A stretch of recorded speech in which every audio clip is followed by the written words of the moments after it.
بسم اللہ الرحمن الرحیم الحمدللہ والصلاة والسلام علی رسول اللہ وآلہ آل اللہ ولعنت الدائمۃ علی عداوتہم اعداء اللہ من یوم عداوتہم الی یوم لقاء اللہ اما بعد قال رسول اللہ صلی اللہ علیہ وسلم فاطمۃ بضعۃ منی. درود پڑھے محمد والا.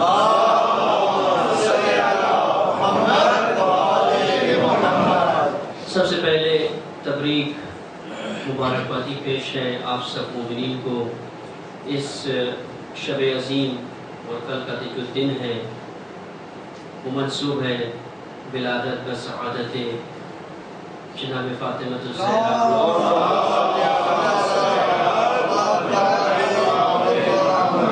صدیقہ طاہرہ مرضیہ اورا، اور اگر صحیح معنوں میں ایک لقب استعمال کریں تو مظہر اوصاف الہی.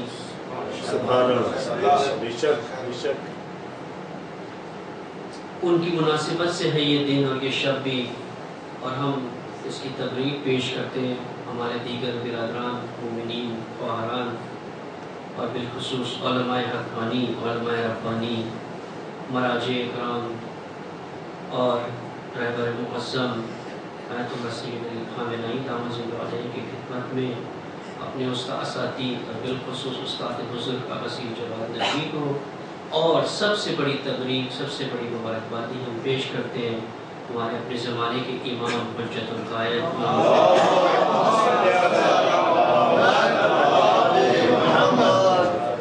وہ امام جو آج منتظر ہیں، جس نے خود فرمایا کہ ہم ائمہ علیہ السلام اپنے مومنین کے لیے اسوہ ہیں، رول ماڈل ہیں.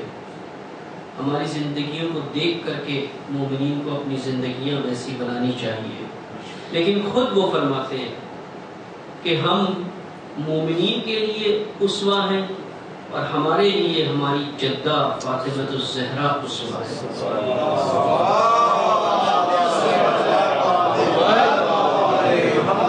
اسی لیے علامہ اقبال نے خوب درک کیا ان مطالب کو اور فرمایا مزرائے تسلیم را حاصل بطول مادرن را اسوہ کامل بطول.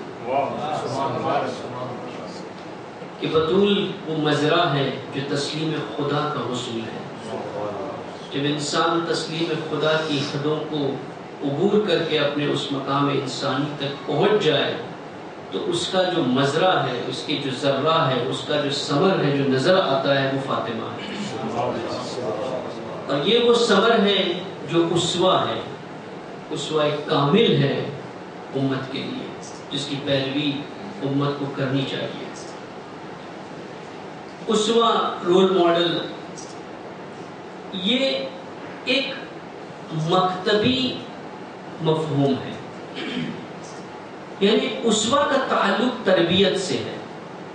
اسوہ انسان کو تربیت کے لیے چاہیے، تعلیم کے لیے نہیں چاہیے. تعلیم کے منبع اور بھی بہت سے ہیں، قرآن ہے، اقوال ہے، دیگر علماء کی کتب ہیں، کتابیں لکھی گئی ہیں جو کشف کی گئی ہے حدیث سے اقوال سے. یہ تعلیمات ہے، خوب ہے، تعلیمات انسان کے لیے ضروری ہے. بنا تعلیمات بنا آگاہی کے انسان اپنا سفر نہیں کر سکتا. لیکن تعلیم کے ساتھ جو چیز چاہیے وہ ہے تربیت. تربیت کے لیے انسان کو اسوہ چاہیے. اسوہ وہ واسطہ ہے جو انسان کو اس کے اصل، اس کی منزل مقصود تک اسے پہنچاتا ہے. اسوہ تربیت کے لیے چاہیے، اسی لیے وہ مکتب جس میں تربیت کا تصور ہے صرف وہی مکتب، اسی مکتب میں اسوہ ہوگا. اس سے ہٹ کر کے کسی اور مکتب میں، کسی اور آئیڈیالوجی میں، کسی اور مذہب کے لیے آسان کرنے کے لیے اسوہ کا تصور نہیں ہوگا. تربیت سے مراد کسی چیز کو کچھ بنانا، نہ صرف سمجھانا. آپ بچوں کو صرف سمجھاتے نہیں، آپ بچوں سے کہتے ہیں کہ مثال کے طور پر کہ گھر میں جب آئے تو سلام کرے. آپ نے اس کو سمجھا دیا کہ جب بھی کوئی آئے تو اسے سلام کرے. لیکن آپ دیکھتے ہیں کہ وہ سلام کر رہا ہے یا نہیں کر رہا.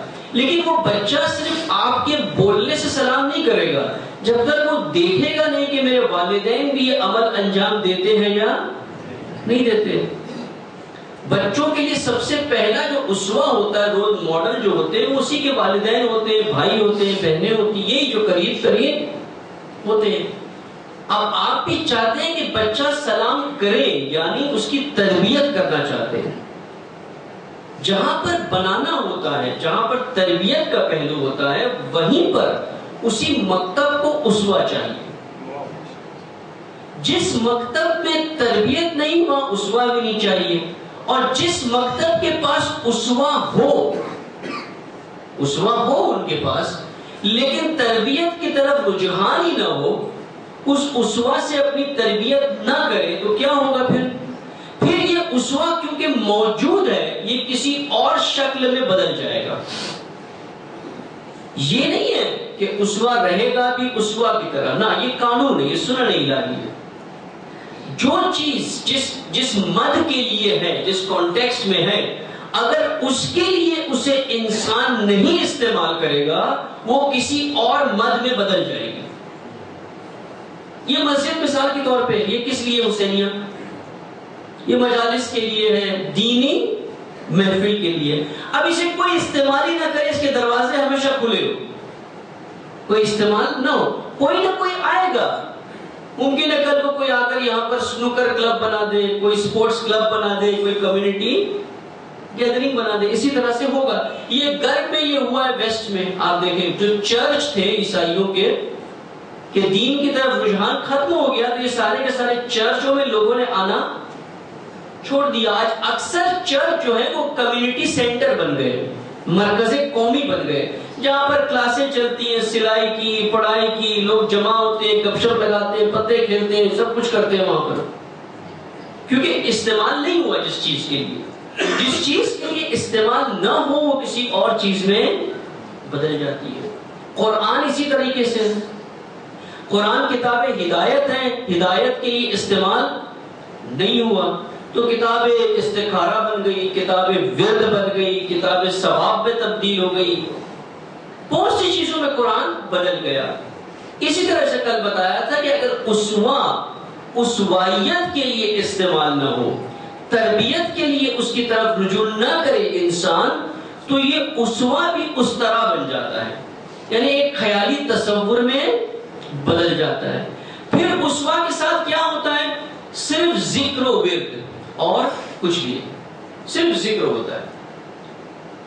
یعنی اگر ہم جناب سیدہ کی مجلس کی ہم نے 3 دن، اب 2 دن جشن کریں گے، اگر یہاں سے ہم نے جناب سیدہ کے کردار کو اپنا اسوہ نہیں بنایا تو پھر ہم نے صرف ذکر و ورد کیا جناب سیدہ کا، اور کچھ بھی نہیں کیا. اور یہاں ہم نے پہلے 3 مجلسیں کی، اس کے بعد اب یہ 2 دن ولادت کے. ہمارا تصور یہ ہوتا ہے نا کہ ولادت پہ فضائل بیان کرے اور مجلس میں مسائل بیان کرے. ہوتا ہے نا ایسا؟ ایسی کوئی ولادت کی مجلس نہیں ہوتی جہاں پر فضیلت بھی ہوتے ہیں اور مسائل بھی ہوتے نہیں. توقعات مومنین کی ہوتی کہ مسائل پڑھنا ممنوع ہے ولادت کی مجلس میں، لیکن خود یہ مسائل اور فضائل ان کا آپس میں گہرا ربط ہے. گہرا ربط ہے. کیا ربط ہے؟ بڑا آسان ہے. مسائب انہی پر آتے ہیں جہاں فضیلتیں موجود ہوں. جہاں فضیلتیں نہیں ہوں گی وہاں مسائب بھی نہیں ہوں گے. اب یہ معیار بھی ہے انسان کو اپنے آپ کو پرکھنے کا. اگر میری زندگی میں مسائب ہے، بالخصوص یعنی راہ خدا کے مسائب، اگر اس راہ میں مسائب ہے تو میرے اندر کچھ فضیلتیں ہیں. میں صرف دعوے کروں دینداری کے، لیکن کوئی مسائل میری دینداری مجھ پر لائے نہیں، اس کا مطلب مجھ میں حقیقی دینی فضیلتیں موجود نہیں. بڑا سمپل سا معیار ٹیسٹ کریں، دیکھ لیں آپ سارے انبیاء، سارے نبی، سب پر مسائل آئے. کیوں؟ کیونکہ فضیلتیں تھی. جتنی زیادہ فضیلتیں ہوں گی اتنے زیادہ مسائل ہوں گے. حضرت زہرا پر مصائب کیوں ٹوٹے؟ اتنی فضیلتیں تھیں، اس لیے فضیلتیں سبب بنتی ہیں مصائب کے لیے، اور اسوہ کی زندگی میں دونوں ہوتے ہیں. اسوہ اپنی فضیلتوں سے بھی تربیت کرتا ہے اور اپنے مصائب سے بھی تربیت کرتا ہے، دونوں میں تربیت کا پہلو ہے. یہ توقع نہیں رکھے ہم کہ اگر مجلس ہے مصائب کی تو وہاں سے کچھ مل جائے گا، ہدایت ہوگی، لیکن اگر جشن ہے تو وہاں جو عموماً ہمارے یہاں جشن ہوتا ہے، جشن کا جو انداز ہوتا ہے وہی انداز ہوتا ہے نا. اگر اسوہ مانا ہے تو پھر وہی تربیت کا پہلو، اگر اسوہ نہیں ہے تو پھر ذکر و ورد اور واہ واہ کرے انسان اور چلا جائے، جس کا تو اس سے ربط نہیں ہے، نہ اس نے کچھ حاصل کیا، نہ جن کے فضائل تھے جن کے لیے ذکر و ورد کیا ان پر کوئی اس کا فرق پڑا. جناب سیدہ اسوہ ہے، اور اسوہ کے ساتھ ہمارا کیا رشتہ ہونا چاہیے، کس طرح کا رشتہ انسان کو، عملی رشتہ. ابھی تھیوری تو سمجھ میں آ گئی ہے آپ کو کہ اسوہ یعنی رول ماڈل جس کے ذریعے ہمیں اپنی تربیت کرنا ہے. اب کیسے تربیت کریں؟ اب جناب سیدہ نے جا کر کے اتنا بڑا قیام کیا، اتنا خطبہ دیا، اتنا بڑا خطبہ دیا، قیام کیا، مصائب اٹھائے. آپ کہیں کہ جی مومن کو بھی ویسے ہی ہونا چاہیے، ایک دن میں تو یہ کام نہیں ہو سکتا. کیسا رشتہ ہو مومن کا اسوہ کے ساتھ کہ واقعی وہ اسوہ بن جائے اور اس کی زندگی میں آ جائے، اس کی تربیت ہو جائے. اس رشتے کو اسوہ خود لفظ اگر فارسی میں بڑا خوبصورت اس کا ترجمہ ہے. فارسی میں اسوہ کو کہتے ہیں سرمشق. سرمشق، مشق یعنی پریکٹس، پریکٹس، مشق کرنا، کسی چیز کی پریکٹس کرنا. ابھی آپ قصیدہ پڑھتے ہیں، بہت سے مومنین پہلے پریکٹس کرتے ہیں، مشق کرتے ہیں، اس کی کئی مرتبہ پڑھتے ہیں، پھر آ کر کے یہاں پر صحیح میں سر لگا کر کے اسے پڑھتے ہیں، پہلے مشق کرتے ہیں اس کی. سر مشق، سر یعنی اس کے اوپر، مشق کے اوپر جس چیز کی مشق کی جائے اسے کہتے ہیں سر مشق. سادہ سی مثال ہے، اس کو سمجھنے کے لیے بہت آسان سی مثال ہے. سرمشق جو اکثر استعمال بھی اسی چیز کے لیے ہوتا ہے، وہ کیا ہے؟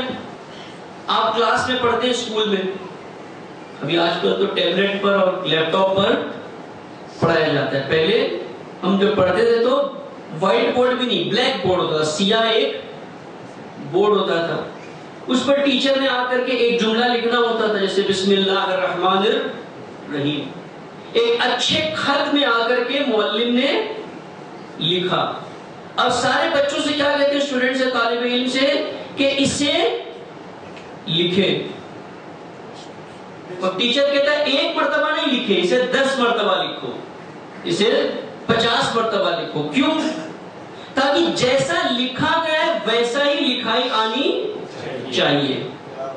پہلی مرتبہ لکھے گا صحیح نہیں لکھا جائے گا، دوسری مرتبہ لکھا جائے گا صحیح نہیں لکھا جائے گا.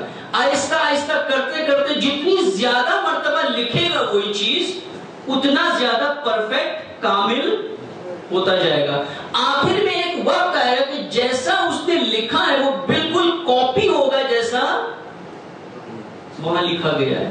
جو چیز بورڈ پر لکھی ہے اسے کہتے ہیں سرمشق، اور جو آپ کر رہے ہیں وہ ہے مشق. مشق اس لیے کریں کہ جو آپ عمل کر رہے ہیں وہ سرمشق جیسا ہو جائے، ہے نا. جب آپ کی لکھائی یہاں پر پہنچ گئی کہ آپ ویسا ہی لکھ رہے ہیں جیسا سرمشق ہے، اب آپ خود جا کر کے بورڈ پہ لکھیں اور دوسرے اس کی مشق کریں. آپ اس قابل بن جائیں کہ دوسرے اس کی مشق کریں. سرمشق ہے اسوہ. ہم یہ دنیا میں جو ہے یہ کلاس روم ہے، یہ کلاس ہے جس میں ہم سب طالب علم ہیں. یہ کلاس روم کس کی ہے؟ اللہ کی کلاس روم ہے. اللہ اس کا ٹیچر ہے، معلم ہے. اللہ کی کلاس روم ہے، اللہ ٹیچر ہے. یہ کائنات کلاس ہے، اللہ ٹیچر ہے، ہم سارے کے سارے اسٹوڈنٹ ہیں، طالب علم ہیں. اور یہ جو اسوہ اللہ نے بنائے ہیں، نبی، ائمہ، یہ ساری سرمشق ہے جو اللہ نے لکھی ہے. اب کہا کہ ان کو کرو، اس کی مشق کرو. یہ تصور ذہن میں آ جائے انسان کے بعد اس کے سمجھ میں آ جاتی ہے. اللہ ہمیں سکھانا چاہتا ہے، اللہ معلم ہے، اللہ ہمیں تعلیم دینا چاہتا ہے. کس کے ذریعے؟ سرمشق کے ذریعے. اب کوئی بچہ کلاس میں آئے، بیٹھے، آپ نے بورڈ پہ لکھا بسم اللہ، سب سے کہا کہ لکھو. بجائے اس کے لکھنے کے وہ صرف ورد کرنا شروع کر دے، بسم اللہ بسم اللہ بسم اللہ. ورد کرنے سے وہ کبھی لکھائی سیکھ نہیں سکتا، ورد کرنے سے نہیں ہوگا. یا کوئی آیا کر کے کھیل تماشا شروع کر دے، کلاس میں بیٹھا ہے، سرمشق بھی دیکھ رہا ہے لیکن کھیل تماشا کرے، کیا ہوگا؟ کہیں نہیں پہنچے گا. جب امتحان ہوگا تو فیل ہو جائے گا، ہے نا؟ امتحان میں فیل ہو جائے گا. بہت سے دیکھیں تاریخی کے اندر امتحان میں فیل ہو گئے. کربلا میں 72 پہنچے، باقی سارے فیل ہو گئے. کیوں فیل ہو گئے؟ حاجی تھے، حج کر رہے تھے، پھر بھی فیل ہو گئے. روضہ نبی میں، مسجد نبوی میں بیٹھے تھے، قبر رسول کے پاس بیٹھے تھے، پھر بھی فیل ہو گئے. کیوں؟ کیونکہ حسین ابن علی کو سرمشق نہیں سمجھا، مشق نہیں کی. سرمشق کی مشق یعنی وہی کرو جو کیا ہے، اگر وہ کرتے تو کامیاب ہو جاتے. ہمارے لیے بھی اسی طریقے سے کہ اگر ہم نے ان کو اسوہ سرمشق نہیں سمجھا تو ہم بھی فیل ہو جائیں گے، کامیاب نہیں ہوں گے. خود دیکھیں، آج دنیا میں دیکھیں، مثال کے طور پر مسلمانوں کے ساتھ مقدسات دین کی کتنی توہین ہوتی ہے نا؟ رسول اللہ کی توہین ہوتی ہے، قرآن کی توہین ہوتی ہے، یہ ساری اہانت توہین ہوتی ہے. لیکن ہم کیا کرتے ہیں؟ خاموش بیٹھے رہتے، کچھ بھی نہیں کرتے. امیر المومنین کی خلافت میں ایک یہودی عورت کی پیر سے کسی نے پازیب چھین لی.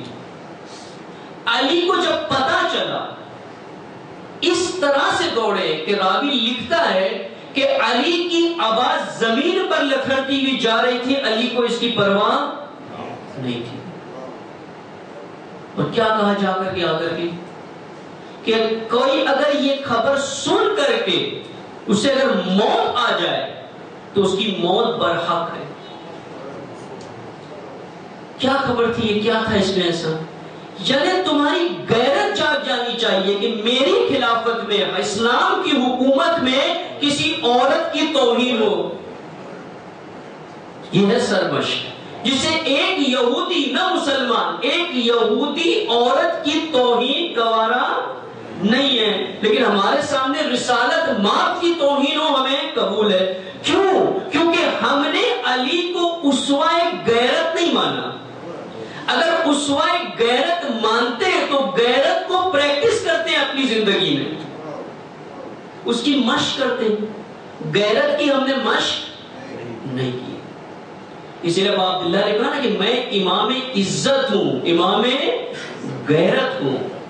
اگر حسین کو اسوہ مانا ہے تو انسان کے اندر اس اسوہ کی مشق کر کے اس کے اندر غیرت پیدا ہونی چاہیے. اگر سرمشق مانا ہے تو، اگر سرمشق ہے تو اس کی پریکٹس کرے انسان، تاکہ اس کے اندر بھی غیرت پیدا ہو. جناب سیدہ کی غیرت تھی جو نکل کر کے باہر آئی. غیرت اسلامی تھی کہ تم نے اسلام کے نظام کو بدل دیا اور سیدہ بیٹھی رہے، دفاع نہ کرے، ولایت کے دفاع نہ کرے، نظام کی دفاع نہ کرے.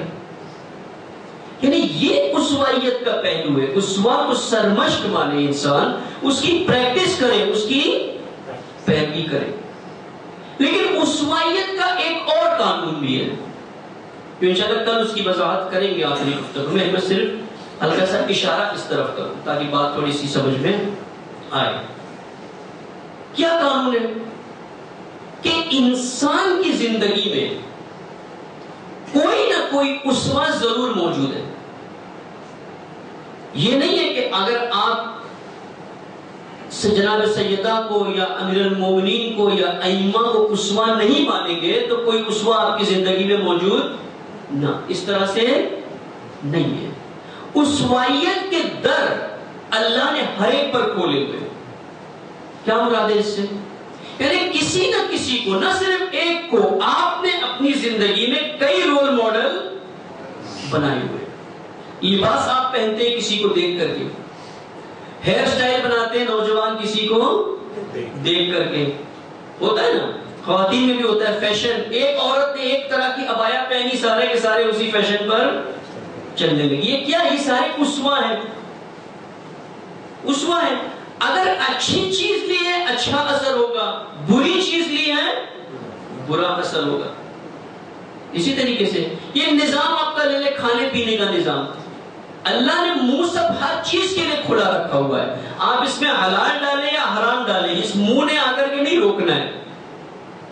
اچھی چیز ڈالیں یا بری چیز ڈالیں، غلاظت ڈالیں یا کوئی صاف ستھری چیز ڈالیں، یہ منہ کھلا ہوا ہے. لیکن اندر جب کوئی چیز جائے گی وہ ویسا ہی اثر کرے گی. اگر غلاظت کھائی ہے تو اندر اندڑیاں اسے قبول نہیں کرے گی، اس سے فوڈ پوائزننگ ہو جائے گی، زہر ہو جائے گا، دوسری بیماریاں ہو جائے گی. یعنی اگر انسان طیبات کو اپنا اسوہ نہ بنائے تو خباثت جو ہے وہ اندر حتماً آئے گی.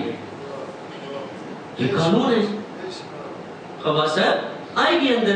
اسی لیے قرآن ہے الطیبات والطیبین، جو طیب لوگ ہیں وہ طیب کی طرف جاتے ہیں، اور جو خبیث ہے وہ خباثت کی طرف جاتے ہیں. یہ ایک معیار ہوتا ہے انسان کو پرکھنے کا. الجنس یعمل الجنس، یعنی ہر جنس اپنی نوع کی جنس کی طرف جاتی ہے. کتا ہوگا کتے کی طرف جائے گا، بکری ہوگی بکریوں کے ریوڑ میں رہے گی. جانوروں کو دیکھیں آپ، ان کی دنیا میں ہر جنس باہم ساتھ میں رہتی ہے، ہر جنس جنس کی طرف جاتی ہے. انسان بھی اسی طریقے سے، طبیعت میں بھی فطرت میں بھی انسان بھی پسند کرتا ہے کہ انسان کے درمیان رہے، حیوان کے درمیان نہ رہے. یہ بات اور ہے کہ انسان کی انسانیت جب پوری طرح سے ختم ہو جائے تو پھر وہ کتوں بلی کے ساتھ زیادہ رہنا پسند کرتا ہے. جو ہوتا ہے آج کل گھر میں، کتے گھر میں ہوتے ہیں، جب اس کی انسانیت جب ختم ہو جاتی ہے. یہ اصول ہے کہ خباثت خباثت کی طرف جاتی ہے، طہارت طہارت کی طرف جاتی ہے. اب مثال کے طور پہ ایک میگنیٹ ہے، ایک میگنیٹ ہے. میگنیٹ کس چیز کو کھینچتا ہے؟ لوہے کو کھینچتا ہے، کیونکہ لوہے کے اندر بھی وہ صفت موجود ہے جو میگنیٹ میں ہے. میگنیٹائزیشن کی ایبیلٹی اس کے اندر موجود ہے، صلاحیت، اس لیے اس کو اپنی طرف کھینچتا ہے. اب لوہا پلاسٹک کو کھینچے گا؟ نہیں کھینچے گا.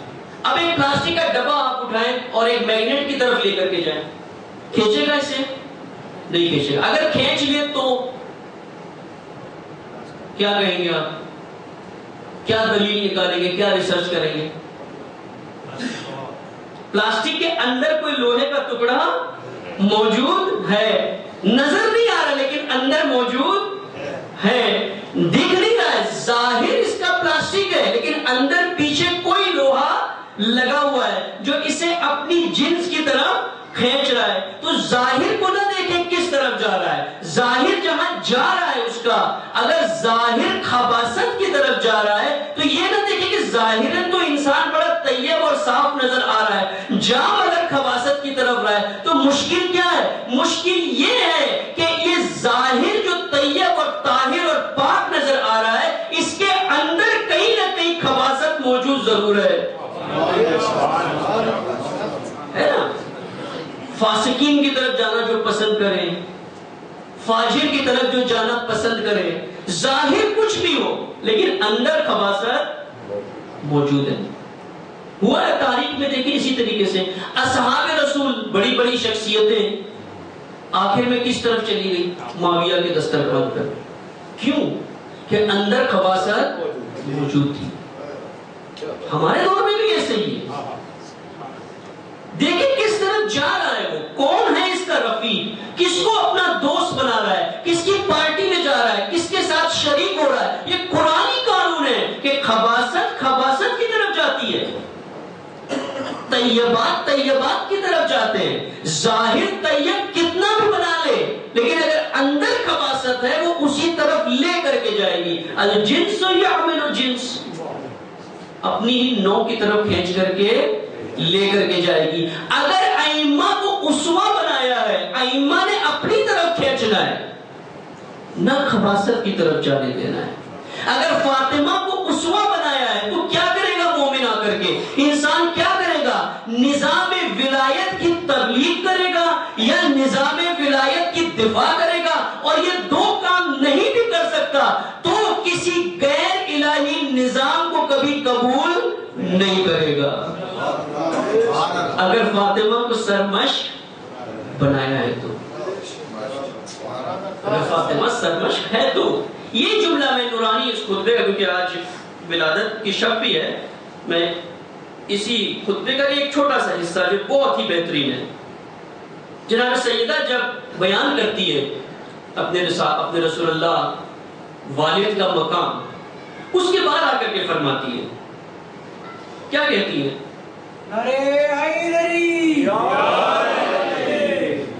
کہ کتنے دور ہو چکے ہو تم. ابھی رسول اللہ کی رحلت کو چند دن گزرے، کتنے دور ہو چکے ہو تم. آخر کیا ماجرا کیا ہے؟ یہ کون سے باطل میں تم مبتلا ہو؟ کس باطل کی طرف اشارہ کر رہی ہے؟ پھر کہتی ہے اللہ کی کتاب تو تمہارے درمیان موجود ہے، اس کے امور جو کتاب میں اللہ کے امور ہیں یہ بالکل مبین ہے، واضح ہے. تم تو عربی جانتے ہو نا، تمہارے لیے تو کوئی مشکل نہیں ہے سمجھنے میں. اس کے اصول اور اس کے قانون بھی بالکل واضح اور شفاف ہیں، اس کی آیتیں بالکل روشن ہیں اور اس کے محرمات بھی بالکل واضح اور نظر آتے ہیں. کس طرف جا رہے ہو؟ اور اللہ کے حکم بھی دلائل کے ساتھ واضح ہیں. یہ سب چیز واضح ہے لیکن پھر بھی تم نے ان چیزوں کو اپنے پسے پشت پھینک دیا. جانتے ہو سب کچھ دکھ رہا ہے لیکن اٹھا کر کے پیچھے ڈال دیا کہ نظر ہی نہ آئے. کیا کیا؟ کیا تم ان حقائق الہی سے دور ہونا چاہتے ہو، بھاگنا چاہتے ہو ان سے؟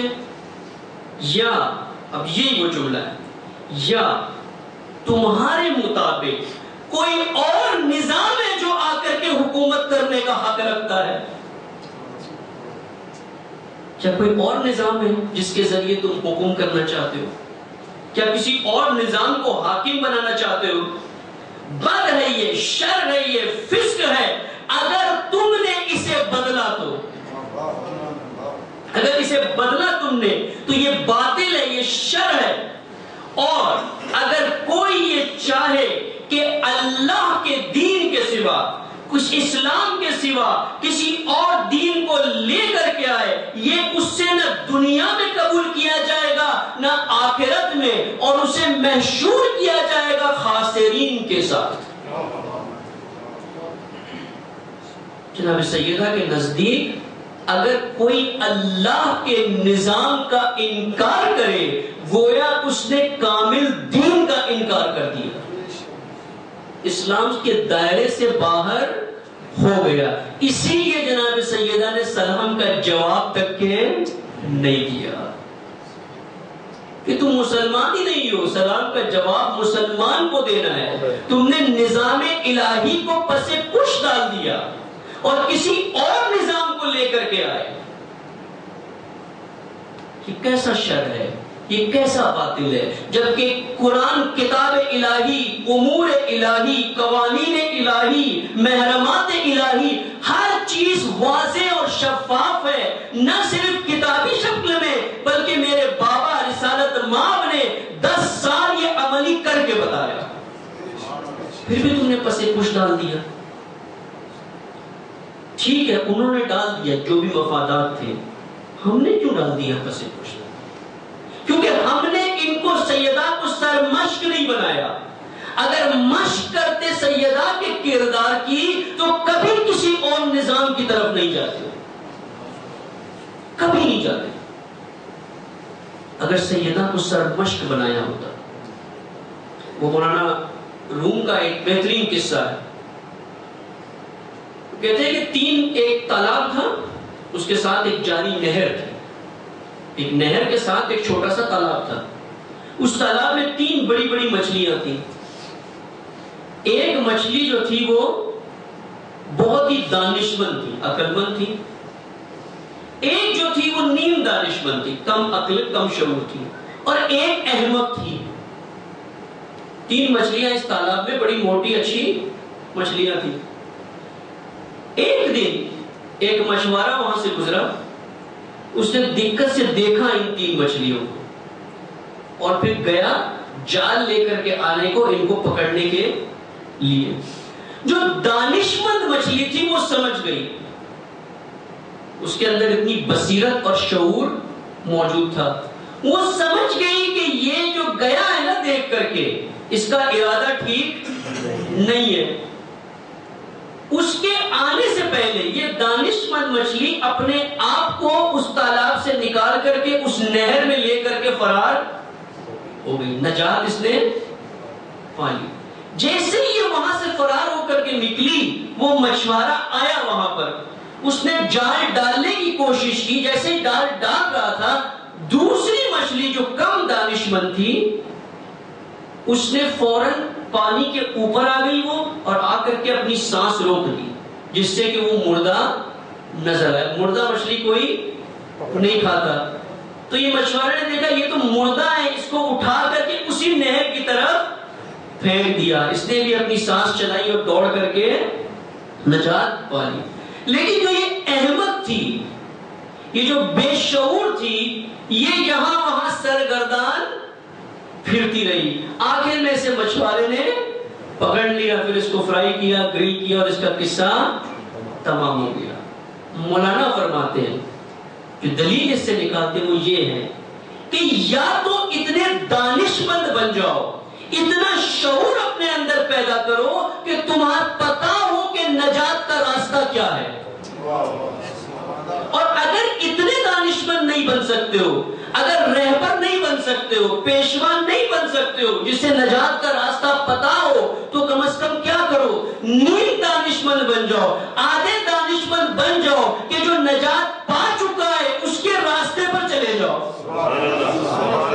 اگر احمق ہو تو پھر سرگردان پھرتے رہو گے اور آخر میں دشمن آ کر کے تمہیں ہلاک کر دے گا.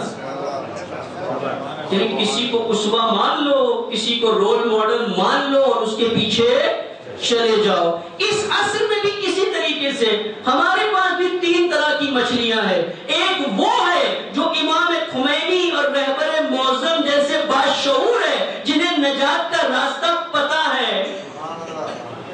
اب عقل کیا کہتی ہے؟ جو کم دانشمند ہے وہ ان کے پیچھے چلے جائیں، جو احمق ہے وہ یہاں وہاں پھرتے رہ جائیں گے. آخر میں ہلاکت کے سوا کچھ بھی نہیں ہے. اتنی دانش ہونی چاہیے نا انسان کے پاس کہ سرگردان نہ پھرے. جب عصر خمینی میں ہو، عصر بیداری میں ہو، جہاں پر دیکھ لیا ایک انقلاب کو، جہاں پر ایک راہ نجات دیکھ لی ہے، اب اس راہ پر چل پڑو. کیوں ڈھونڈتے ہو دوسرے یہاں وہاں کے راستوں کو؟ تمہاری حالت ایسی تو نہیں ہے کہ کوئی نہ ہو تمہارے ساتھ. جناب سیدہ جیسی حالات تو نہیں ہے نا کہ کوئی ساتھ دینے والا نہ ہو. وہ تنہا اپنے راستے کو واضح کر سکتی ہے، کیوں نہیں کر سکتے؟ کیوں نہیں کر سکتے؟ کیونکہ سرمشق نہیں بنایا، اسوہ نہیں بنایا. اسوائیت کے باب سے، اس در سے دور ہو، بند کر دیا اس دروازے کو. وہ دروازہ کھولنے کی کوشش کی جو بند ہے، جو اللہ کا تعلق. کیسے وحی آتی تھی، جبرائیل کیسے آتے تھے گھر میں، کیسے سلام کرتے تھے، ملائکہ کیسے آتے تھے، ستارہ کیسے اترا گھر میں. ان چیزوں میں الجھ گئے جن سے میرا کوئی فائدہ نہیں ہوتا. یہ ان کی فضیلت ہے جو اللہ کی طرف سے تکوینی ہے، اللہ کی طرف سے فضیلت ہے. یہ فضیلتیں مجھ میں نہیں آ سکتی. میں کتنی بھی کوشش کروں جاننے کی، ایک ہی فرشتہ میرے گھر پر اترے گا، وہ بھی ایک ٹائم. اس کے بعد سوا کوئی فرشتہ اس سے ایک ہی بار اللہ بھیجے گا فرشتہ، بس نہیں اترے گا کوئی فرشتہ.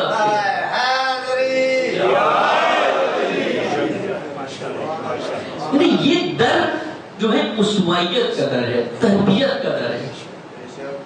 اس تربیت کے در سے آنا ہے.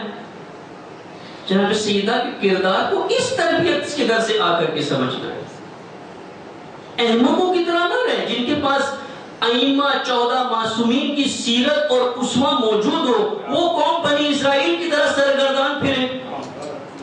جن کے پاس راہ نجات نہ ہو، جو پریشان ہو، جو بحران زدہ ہو کہ ہم کیا کریں ہمیں نہیں پتا. وہ ایک گدھا ہے نا، گدھا خر، وہ دلدل میں گرتا ہے جا کر کے. دلدل ہوتا ہے نا مٹی جو نرم ہوتی جو اندر دھستی جاتی ہے. اس کے پاس دو راستے ہیں وہاں پر. کیا ہے دو راستے؟ ایک یہ ہے کہ اس دلدل کی نرم مٹی کو بیٹھنے کی جگہ سمجھے اور اسے اپنے پیروں سے صاف کرے، وہاں سے کنکر پتھر اٹھائے اور وہیں پر بیٹھ جائے، ہے نا. ایک یہ راستہ ہے. ایک راستہ یہ کہ ہاتھ پیر مارے تاکہ باہر نکل سکے. دو راستے ہیں نا. مولانا فرماتے کم از کم خر جتنا، گدھے جتنا شعور تو اپنے اندر پیدا کرو کہ اگر دلدل میں گرے ہو تو ہاتھ پیر مارو نکلنے کے لیے، نہ کہ اسی میں ایڈجسٹ کر کے بیٹھ جاؤ، صاف صفائی کر کے یہیں پہ اپنا ایک کرسی لے کر کے بیٹھ جاؤ. اتنا شعور تو رکھو اپنے اندر. جو امام باشعور جن کے پاس ہو، امام با بصیرت جن کے پاس ہو. دیکھیں کتنا خوبصورت جملہ آج رہبر معظم نے جو فرمایا، عالی زیبا ترین جملہ، کہ کس بات کی تبریک دیتے ہو، کس بات کی مبارکبادی دیتے ہو، کس چیز کی مبارکبادی؟ فتح حاصل ہوئی ہے بہت بڑی ہے، مذاکرات نہ. اس وقت مبارکبادی دے جب ہماری قوم کو عزت کے ساتھ اپنے مفاد حاصل ہو، کیونکہ امام عزت کا پیروکار ہے ایک رہبر، کہیں پر بھی ذلت نہیں قبول کر سکتا. اس بات کی کیوں نہیں راہ نجات ہے؟ راستے سارے نجات کے موجود ہیں اس وقت. جس قوم کے پاس اتنا بڑا سرمایہ موجود ہو، 14 معصومین کا سرمایہ، جس کے پاس انقلاب اسلامی جیسی نعمت موجود ہو اس دور کے اندر ہے نا. لیکن 52 مسلم کنٹریز ہیں، 52 مسلم مملکتیں. 52 مسلم مملکتوں کا دشمن کون ہے؟ اگر عوام سے نہ حکمران سے، عوام سے پوچھیں، عوام کے نزدیک کون ہے دشمن؟ اسرائیل ہے نا. یہ دشمن ہے 52 مملکتوں مسلمان کا، ہے نا. لیکن یہ اسرائیل اپنا دشمن کسے سمجھتا ہے؟ یہ 52 مملکتوں کو اپنا دشمن نہیں مانتا، ایک ہی کو دشمن مانتا ہے. کیوں ایک؟ کیا دشمنی یہاں پر؟ ساری دشمنی نہ نیوکلیئر سے ہے نہ کسی چیز سے، دشمنی ہے تو نظام ولایت سے ہے. نظام ولایت فقیر بلندر صلوات،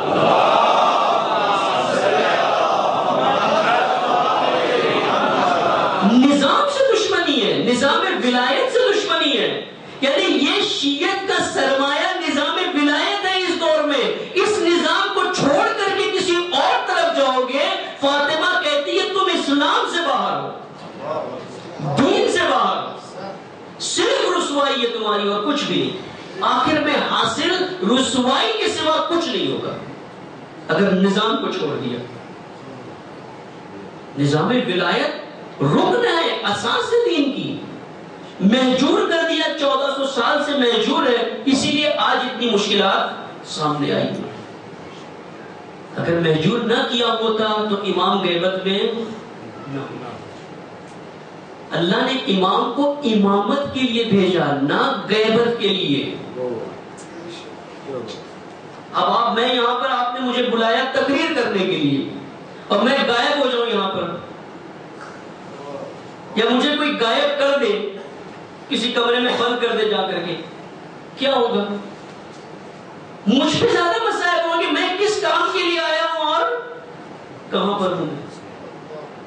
اللہ نے امام کو امت کی امامت کے لیے بھیجا، غیبت کے لیے نہیں خلق کیا تھا کہ میں ایک ہستی کو خلق کرتا ہوں جو ہزاروں سال غیبت میں رہے گی.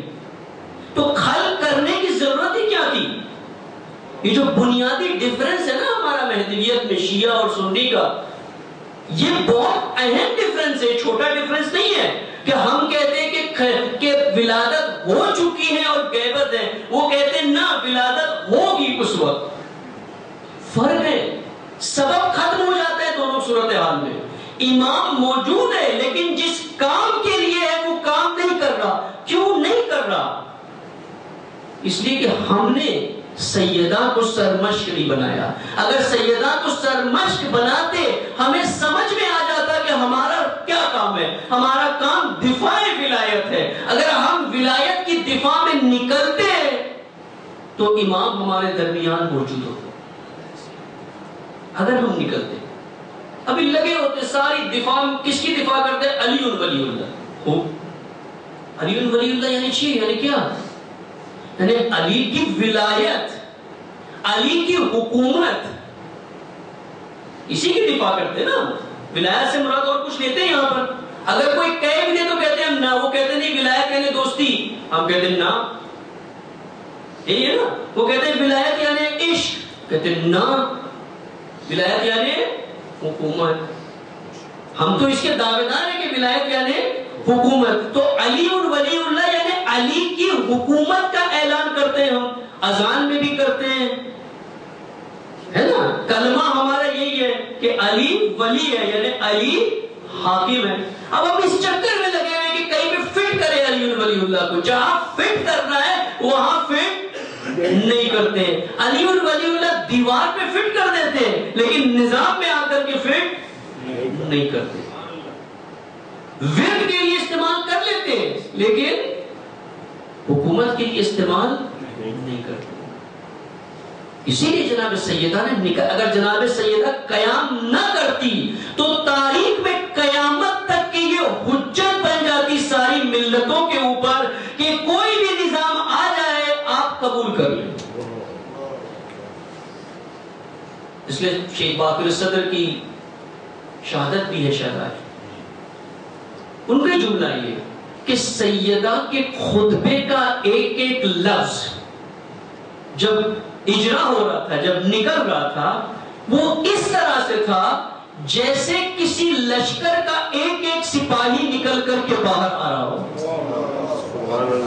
یعنی حماسہ تھا خطبے میں، حماسی خطبہ تھا، سارا ایک لشکر تھا جو سیدہ نے بیان کیا.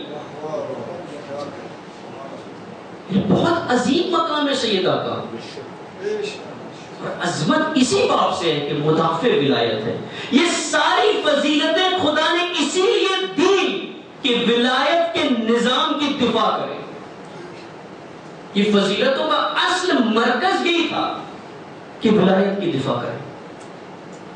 مقام کو پہچانوایا کہ جو ہستی اس عظیم مقام پر پہنچ چکی ہے جب وہ قبول نہیں کر سکتی، اگر وہ قبول کر لے تو بھی گناہ تو نہیں کیا ہوتا، وہ تو عصمت کے مقام پر تھی، معصومہ تھی. اگر نہیں نکلتی تو بھی کوئی گناہ نہیں تھا.